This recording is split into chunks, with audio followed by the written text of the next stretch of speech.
na tela. Na hora que eu fui jogar, mudaram. É aquela coisa, na televisão tem dessa, né, Mauro? Era Dinâmico. Ceni se aproximando do Jesus. O Zinho falou sobre isso da intensidade. Olha lá, Rogério tem estilo próprio ou copia Jesus? Quando eu vejo a escalação, eu vejo mudanças. Boas mudanças. Já foi assim na reta final do Brasileirão. Mas teve essa história da intensidade que o Zinho bateu na tecla. Quando se fala, e eu li muito isso hoje, de analistas, comentaristas, olha, pareceu o Jesus e tal. É a história da intensidade ou é a escalação em si que quando eu bato o olho eu vejo diferenças importantes? Pedro e Mauro, joguem junto essa aí. Boa noite, Vai lá, Felipe, tudo Pedro. bem? Boa noite, Mauro, tá na tela aqui comigo. Boa noite ao É, Zinho, boa noite ao Zé. Antes, se vocês me permitirem, queria só um registro rápido. O Zé sempre brinca com as minhas camisas, né? Ele até perguntava aqui antes do programa por que eu tava com a minha camisa preta hoje aqui, não foi por acaso. Pouco antes do programa, a gente teve agora a confirmação do CONAS, né? Que é o Conselho Nacional das Secretarias de Saúde. Passamos dos 4.000 mortes diárias. A gente está sempre aqui debatendo, tentando seguir, falar de futebol, futebol ainda rolando, por mais que de maneiras Pedro, controversas, tira de uma cidade, coloca na outra, mas a gente está num dia aí para lá de triste. A gente vai seguir falando, a gente vai seguir tentando levar informação, entretenimento muitas vezes, esse sorriso, mas não tá fácil. Vamos em frente, Felipe, falando de Flamengo Pedrão, agora, mas falando do que a gente deixa eu tem que só falar de Gala. aproveitar. Deixa eu só Claro, aproveitar esse momento. Nosso amigo Thiago Alves, aqui nos canais esportivos da Disney, perdeu o pai hoje de Covid. Então, aqui um abraço ao cada vez Thiago mais Alves e perto, a um abraço para ele. todas as famílias que estão sofrendo esse momento Ótimo. terrível. É uma tragédia atrás da outra. Aliás, são várias, né? São milhares Não de estamos. tragédias por dia. Então, um abraço ao nosso amigo Thiago Alves. Vai lá, Pedrão. Não estamos descolados nem separados da realidade no país. E falando ali da sua pergunta sobre intensidade, sobre escalação, eu vou discordar bastante. Parece que a gente vai ficar eternamente num looping aí de procurar comparar, normal, né? Até pelo modelo de sucesso que foi o time do Jorge Jesus. Sempre querendo comparar. Parece com Jesus, se aproxima de Jesus, o que tem de Jesus? Mas não, tem muito de autoria, tem muito de assinatura, tem muito de dedo de Rogério. A intensidade que o Zinho registrou, que ele falou, e eu concordo, o Flamengo apresentou uma intensidade, já tinha resquício de intensidade no jogo anterior, apresentou uma intensidade muito acima do padrão, muito acima do que conseguiu até no Campeonato Brasileiro, que a gente cobrava, né, que não se assemelhava ali à campanha de 2019. Parte muito de jogadores. Há uma vontade, há um interesse, há uma vontade desse Flamengo atual, desse grupo de jogadores, de recuperar aquela hegemonia, se é que a gente pode chamar, aquela fome de títulos que faltou talvez em algum momento de 2020, recuperada aí com o título brasileiro, então vem muito dos jogadores. E sobre o trabalho técnico, não acho que seja uma cópia de Jesus, até porque o sistema é diferente. A base pode ser muito parecida, mas a autoria, por exemplo, quando ele puxa o Arão e ele mantém o Arão, ele tinha um Bruno Viana se apresentando numa boa condição, ele poderia manter, testar um Bruno Viana com o Rodrigo Caio na defesa, colocar o Arão no meio, como era a tal equipe de Jorge Jesus, que a gente insiste tanto em falar, mas não, então tem o dedo, tem uma cara do Rogério, tem um trabalho do Rogério que já pode ser visto, quando tem um Arão na zaga, quando tem Diego e Gerson, com aqueles 4 nomes da frente que todo mundo já conhece na ponta da língua. Ribeiro, Arrascaeta, Gabigol e Bruno Henrique. Então, essa formação com o Arão recuado, o Arão jogando o que está jogando, o Diego com o Gerson funcionando muito bem, tem muito de Rogério Ceni. Então, acho que já dá para começar a descolar um pouco da situação de Jesus. Aquela base formada em 2019 é muito importante. O Flamengo entender que com aquela intensidade, com a qualidade que tem, vai chegar longe, é importante. A mentalidade que fica, e acho que isso Jesus tem muita participação de mentalidade, ficou nos jogadores. Mas o trabalho técnico, para mim, tem muita assinatura do Ceni nesse momento. Concordo E aí, com Mauro? você, Pedro, mas acho. Não, eu concordo com o Pedro, mas acho assim que vai demorar para descolar isso, exatamente por ser praticamente a mesma base, em que pese ele agora ter feito a mudança do Arão, né? Mas se você olhar os jogadores principais que estão ali são os mesmos. E daí eu acho que toda vez que, mesmo com o estilo Rogério, o time mostrar intensidade, golear como foi ontem, 73% de posse de bola. Só no primeiro tempo finalizou 19 vezes, ou seja, tomou conta do jogo, etc. Por causa dessa entrega toda, e a gente vai dar sempre esse nome de intensidade mesmo, de ir lá em cima e não deixar e sufocar o adversário. Quando era o Zé e meu tempo de repórter com o Zé Elias e Zinho, era certamente o técnico dizia para eles: ó, vão marcar os zagueiros lá que eles não sabem sair jogando, vão marcar lá em cima. Agora é linha alta, né, Zinho? Não sei o quê, não muda muito, mas enfim, era isso. E o Flamengo faz isso muito bem, fez isso muito bem na época do Jesus e tem todas as condições de fazer agora, mesmo tendo o dedo do Ceni, mesmo atuando de forma diferente. Vai ter sempre. sempre que joga bem demais, vão falar assim, olha só que bom, hein, tá parecendo aquele Flamengo de 19 e tal. Isso aí vai ser difícil, mas o Ceni tem que tirar de letra isso e fazer o time ser vencedor. Acho que não funcionaram tanto as mudanças do segundo tempo, mas também o placar já estava tão favorável, né? Não sei, essa história, para que pôr o Vitinho na ala? Ok, será que ele vai usar mesmo isso qualquer dia? Será que o Vitinho é o reserva do Isla? Enfim, botou os meninos no meio campo e tal, mas o jogo já estava muito ganho. Aí aproxima o Muniz, que chegou a ter uma chance. Se ele faz um gol aí, que ele teve uma boa chance de fazer, hoje já a gente talvez já está vendo, ó, dá para jogar o Pedro lá, ó, dá para jogar dois atacantes juntos, Gabigol com o Muniz deram certo, o Muniz fez gol e tal, e ele até teve próximo disso, mas enfim, eu acho que são alternativas, né, para ele ter ali na manga se preciso, porque a base é essa que começou jogando, é essa base, é esse time, Rodrigo Caio recuperadíssimo, o Gerson voltando a jogar bem demais essas duas partidas, nesse retorno aí, esse time...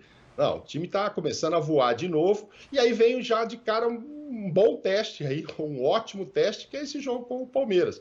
E evidentemente o time será o mesmo que começou a partida ontem, não tendo problema aí com o Diego, tal, que estava lá, levou uma pancada no joelho e tal, mas acho que não vai ter, eu digo do Diego Alves, o goleiro, mas acho que vai estar tudo bem. Então é o time para encarar o Palmeiras, e aí sim, mostrar que está voando nesse início de temporada, só com 2 jogos juntos, né? Porque teve 2 semanas de preparação ou de descanso, etc. E a partir do que aconteça no jogo com o Palmeiras, se o Flamengo ganha assim com muita autoridade, na segunda-feira a gente vai estar dizendo, é o time a ser perseguido mesmo, olha só, voltou com tudo esse ano o Flamengo e tal, etc. Mas se não for bem sucedido, vai continuar sendo o time a ser perseguido, porque esse Flamengo... No nível que nós estamos do futebol brasileiro, esse elenco aí, é muito difícil dar errado. Vai ganhar tudo? Não sei, não vai. Ou vai, sei lá, mas enfim. Mas vai disputar tudo, muito ali em cima, muito em alto nível. O time é muito bom. Então, muito torcedor vai ficar de olho lá para ver, mas agora é o Palmeiras, não é o Madureira, não é o Bangu. Ok, é o Palmeiras. Mas acredito numa grande apresentação. Pelo que eu vi contra o Bangu, ontem já bem melhor. E principalmente pelo que vocês falaram aí, dessa vontade dos jogadores, né, de estar começando uma temporada com tudo. Na entrevista do Gabigol ontem, além da alegria de se tornar o artilheiro do século, você via nas palavras dele assim, a felicidade de estar crescendo, de buscar recordes coletivos e individuais. Isso aí vai dar discussão, hein? Essa não vai, pera aí, não queima a largada não, Mauro. Meu Deus do céu. Não, eu não tô queimando largada nenhuma, não. Até porque eu não vou participar disso, nem o Zinho. Você sabe que os dois... vai! Fiquei sabendo que o Mauro vai correr dessa. Agora jogou o negocinho, mas vai até o final. Não, peraí. Antes, só pra... diga lá, Felipe. Fala, Maurão. Não. Vou só dizer para o Zé assim, o Zinho pode participar, até porque o Zinho era diretor da segunda passagem lá do Adriano, o Zinho teve que oficialmente anunciar que o Adriano não estava indo bem, etc, e que ia deixar o Flamengo. Então o Zinho viveu muito a segunda parte do Adriano lá, né? E como estamos falando do século, não vamos falar só do momento. Mas esse é outro assunto. Mauro, vamos lá. Momento João Kleber. Para. Daqui a pouco, momento João Kleber. Daqui 5 minutos, fã de esportes. Daqui 5 minutos, 8 minutos, Gabigol. Ontem foi a gente jogou esse tema despretensiosamente no programa e a coisa embolou, meu amigo Pedro e o Zé Elias no intervalo. E aí é aquela coisa, né, Mauro? O Zé Elias tem os cães dele, um Kovacs, não sei o quê. Eu tenho gato. E existe uma máxima que é assim, quando 2 gatos começam a se...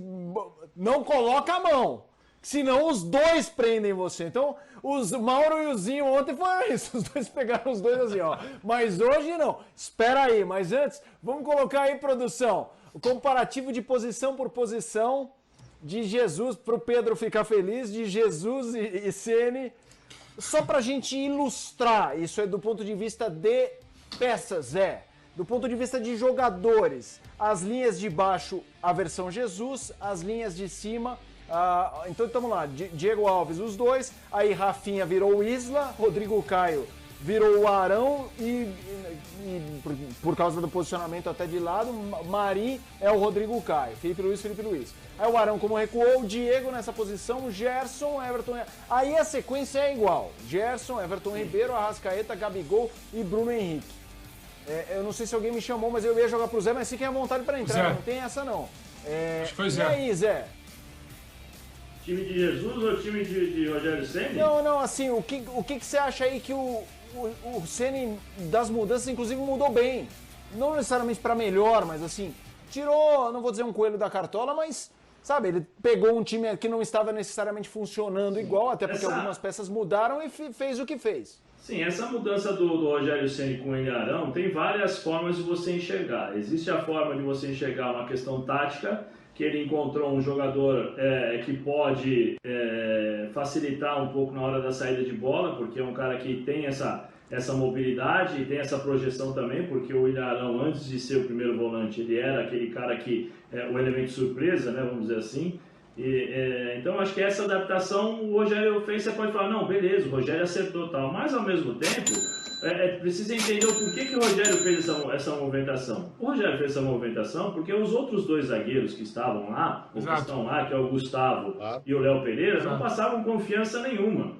Né? Então, por isso que ele fez esse tipo de situação. E o que aconteceu? Quando o Diego entra em campo e faz os jogos, né? A qualidade que o Diego apresentou quando ele entrou, isso fez com que o Rogério Ceni, peraí, eu posso fazer isso. Até porque o posicionamento e a forma de jogar do Flamengo força as equipes adversárias a recuarem. É natural isso. Quando o Flamengo teve equipes que jogou contra o Flamengo, né, e pressionou e jogou em cima talvez do Arão, né, partiu para cima do Flamengo, também jogou de igual para igual, o Flamengo teve dificuldades, né? Então assim, tem várias formas. É lógico que é méritos do Rogério em relação a isso. Agora, não dá para você dizer que o time do Rogério Ceni é o time do Jesus, até porque o do Jesus já ganhou, já conquistou e já nos mostrou do que foi capaz. O Rogério Ceni está num comecinho de trabalho, né, que demonstra, dá alguns ótimos sinais, mas é como eu falei, a gente tem que esperar um pouco, porque os grandes confrontos, os grandes enfrentamentos,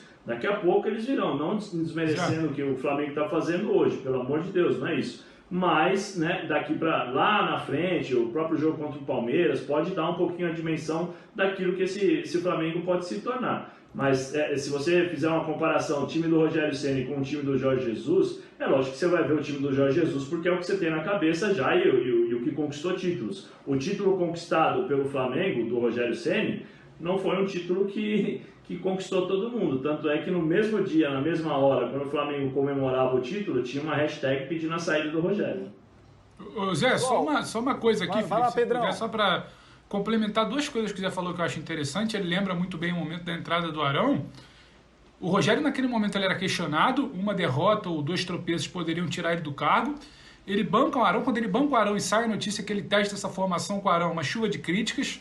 Acho que nem 10% da torcida foi capaz ali de aplaudir ou dar um voto de confiança, principalmente quando ele puxa o Diego também. Diego que era visto como um cara que não tinha exatamente tanto fôlego para suportar uma partida, virou um jogador quase de segundo tempo, de compor elenco, de ajustar uma situação de meio de campo, de segurar a bola, e não. E ele bancou, ele teve a coragem ali. Então acho que tem muito mérito também a partir disso, porque muita gente com o cargo balançando na cadeira que é o Flamengo. O Zinho teve lá recentemente como dirigente até. Aquela cadeira ali, quando balança o cargo, você sabe que 1 ou 2 tropeços você pode perder o emprego, ele bancou de fazer essa mudança. Então acho que tem muito mérito também por isso, Felipe. Só para finalizar, que eu sei que você tem que tocar daí. Chegou a hora, não, mas agora chegou a hora, senhores.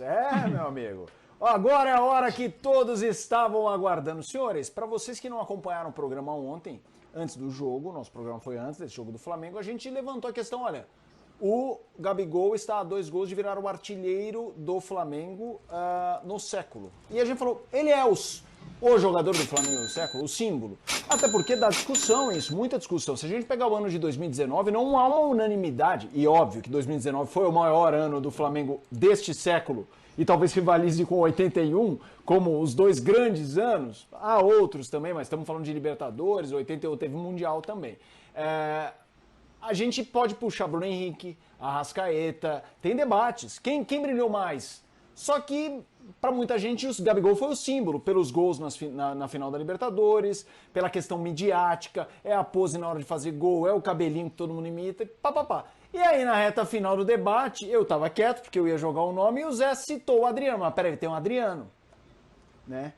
Que não foi tão campeão assim, é verdade, mas é o Adriano. Nascido no futebol pelo Flamengo, foi pra Europa, virou imperador, voltou e um cara muito querido.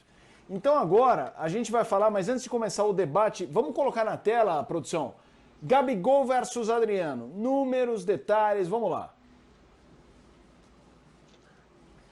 Vamos lá. Aí a pergunta é diferente, quem é mais importante? Mas a gente vai ter um tempinho para debater as diferentes vertentes desse assunto. 73 gols em 105